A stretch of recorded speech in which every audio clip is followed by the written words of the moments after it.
پھر موڈ جو ہوگا نا وہ اس کا کوئی افیکٹ نہیں آئے گا آپ کے اوپر، اور آپ اسی طرح بات کر رہے ہوں گے. تو وہ اسکرپٹنگ آپ ضرور کریں. اچھا اس کے اندر سیل کے اندر ٹارگیٹ بڑا امپورٹنٹ ہے. جب تک ٹارگیٹ نہیں ہوگا تو کوئی فائدہ نہیں ہوتا.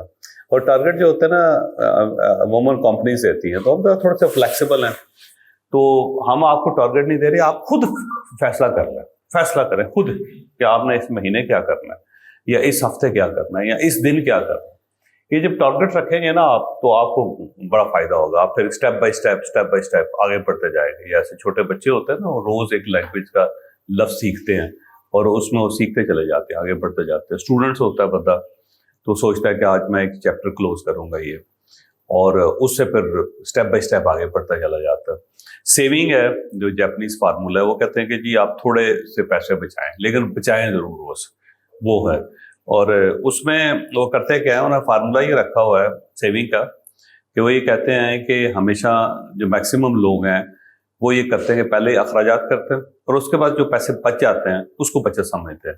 تو جاپنیز الٹ کرتے ہیں، وہ کہتے ہیں جی آپ پہلے بچت کا فیصلہ کریں، اور جو ہی 1 تاریخ کو آپ کے پاس اماؤنٹ آتی ہے تو سب سے پہلے آپ اس میں سے بچت نکالیں، اخراجات بعد میں کریں. انہوں نے ریورس کر کے، تو جاپان دنیا کا واحد ملک ہے کہ جتنے پیسے گورنمنٹ کے پاس ہیں اتنے ہی پیسے لوگوں کے پاس ہیں. یعنی اگر آج گورنمنٹ کے پاس پیسہ نہ ہو تو تب بھی وہ ملک جو ہے وہ 4-5 سال چل جائے گا، کیونکہ لوگوں نے اپنی سیونگ اتنی رکھی ہوئی ہے جتنی ملک کی ہے. تو اس کے برابر ہے، واحد ملک ہے.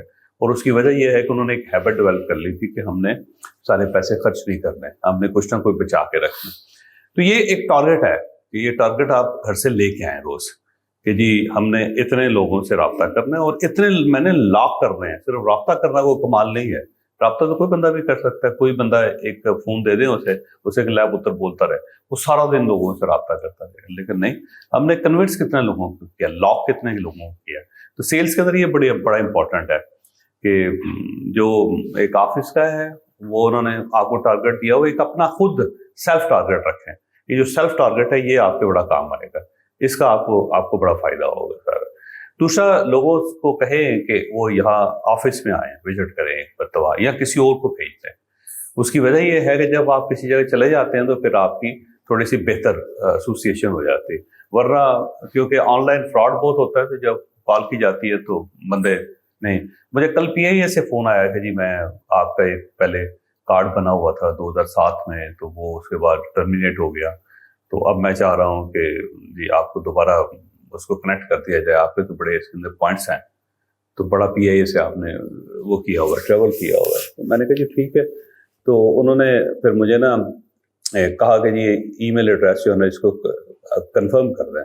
تو میں نے کہا جی میں فون پہ تو بالکل نہیں کر رہا ہوں، آپ پی آئی ہیں جو بھی ہیں، میں معذرت چاہتا ہوں.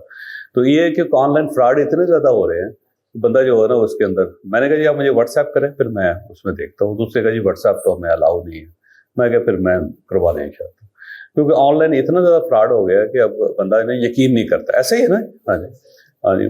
بندہ سوچتا ہے کہ جی ابھی یہ ای میل مانگ رہے ہیں، اس کے بعد یہ پاسورڈ مانگیں گے، اس کے بعد پتہ نہیں کیا کر دیں گے. تو وہ اسی طرح جب آپ کرتے ہیں بات، تو وہ بندہ کہتا ہے پتہ نہیں کمپنی ہے یا نہیں ہے. تو لوگوں سے کہ جی آپ وزٹ کر لیں یہاں پہ، اور وزٹ کر لیں، یا کسی اور کو کہیں کہ وہ جو قریب ترین ہے وہ کروا دیں. تو آپ تھوڑا سا اس کے اندر کانفیڈنس ڈیولپ کریں. اس کے علاوہ وہ اگر کوئی بات کرے تو نے کہا جی بتائیں کس طرح آپ سیٹسفائڈ ہو سکتے ہیں، آپ بتائیں. ہمارے وہاں پہ کلائنٹس رہتے ہیں تو ہم ان کے ساتھ کنیکٹ کروا دیتے ہیں آپ کو. وہ ہے آفس ہے، وہ ہے، یا کوئی اور میڈیم جو ہے، وہ آپ اس میڈیم پہ ضرور آ جایا کریں تاکہ اس کا کانفیڈنس ڈیولپ ہو. اسکرپٹ بنانا ہے آپ نے، دوسرے بندے کے فائدے کی بات فائدے کی بات کریں گے، وہ معاملہ چل جائے گا سارا. یہ جتنا آن لائن فراڈ ہو رہا ہے نا، وہ بھی یہی کر رہے ہیں، وہ اس چیز کو بیچتے ہیں ہمیشہ. وہ کہتے ہیں جی آپ کا بڑا فائدہ ہے اس کے اندر، اور لوگ آ جاتے ہیں اسی ٹریپ میں.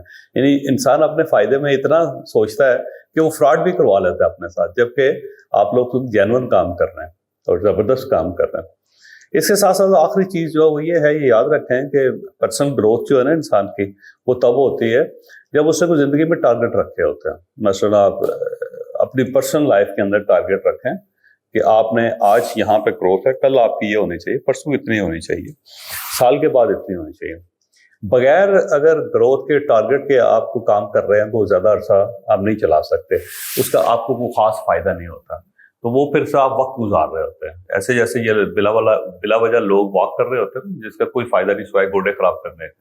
تو اسی طرح آپ روز کسی ایک دفتر میں آئیں گے، روز ایک دفتر سے چلے جائیں گے، کیونکہ پرسنل ایجنڈا تو آپ کا ہے کو نہیں، پرسنل گروتھ تو آپ کی ہے کو نہیں، اس وجہ سے بھی آپ کو نقصان ہوتا ہے۔